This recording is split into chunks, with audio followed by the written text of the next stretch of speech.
Hey gang, it's Maria here, and today I'm going to share with you some of my favorite shoulder strengthening exercises for hockey players. So we think a lot about hips and backs in hockey players and the wear and tear they take on a daily basis.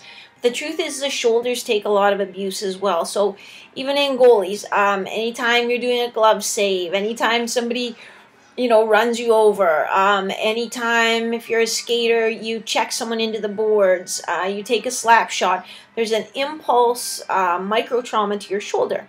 So today I'm going to share with you a few ways to stabilize and some unique ways to strengthen the shoulders the way that you need them to be when you're playing hockey. This is Maria from hockeytrainingpro.com. My mission is to help 10,000 players win more games with fewer injuries. Even if you don't have the genetic gifts or the natural ability of your competitors, it's okay. We can still be better.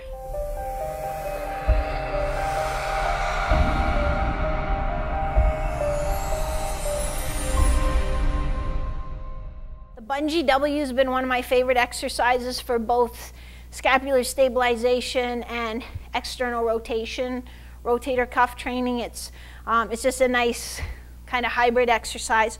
So I'm using just a bungee, and this is a light bungee. Don't get the heavy gray and black ones. Again, it's a stabilization exercise, so we want to use a little bit lighter load and build some endurance in those muscles. So I'm holding with my palms up, my elbows are bent to 90 degrees, and then as I pull apart, I squeeze my shoulder blades back. I'm externally rotating at the shoulder, so that's where my external rotators are getting some work. And at the finish position, you can see I'm making a W, so my elbows are actually coming away from my sides a little bit.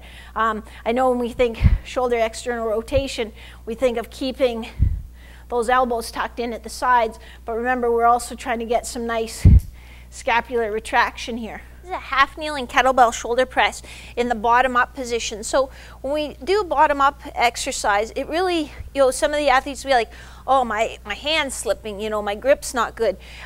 You're not supposed to be death gripping it. It's not a grip challenge. It's actually a balance challenge. So I have a very loose grip on it, but I'm just in line with my shoulder. I'm keeping everything stacked. So it's really sort of balancing there. And that's part of the beauty of this exercise, is it requires stability and form.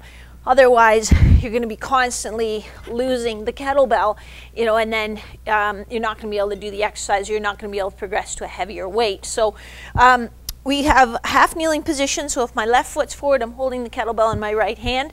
I'm staying tall in my torso, not hyperextending my back, and then just pressing straight overhead. Again, keeping a nice neutral torso, coming down until the handle of the kettlebell is about even with my arm. From the side, make sure you're not getting into this position with your forearm on an angle. That's going to be quite hard on your shoulder, and it's actually not proper form. So keep that all stacked, one on top of the other.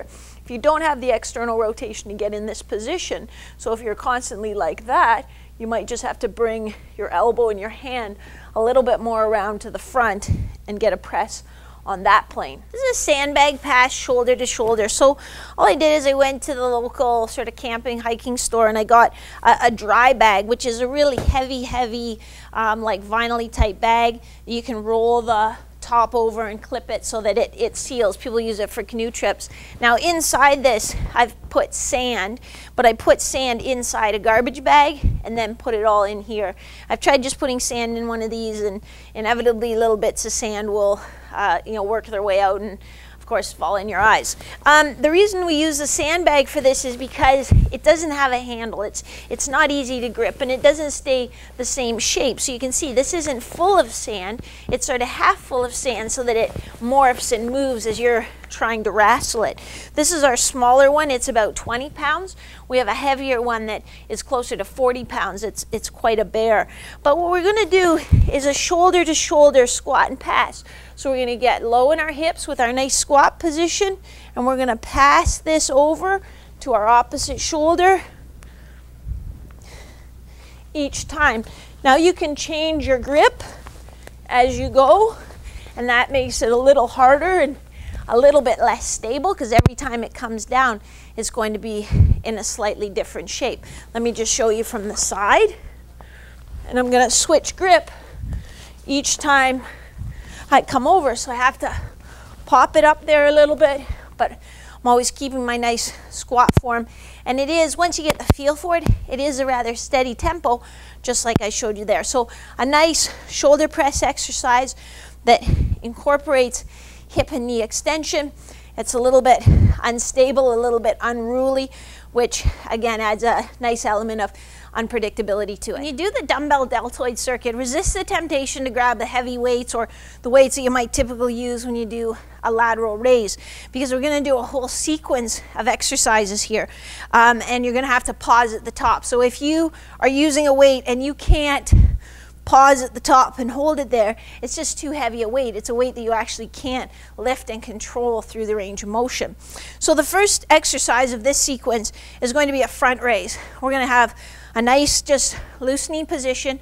We're going to squeeze our shoulder blades back just slightly, and we're going to have the dumbbells in a thumbs up position, and we're just going to lift to shoulder height, pause, come back down, but don't let the weights come even level with your hips. So what I don't want is there to be a swing down and up. So we'll come up, we'll pause, and we'll control it down so that the weights are still in front of our thighs.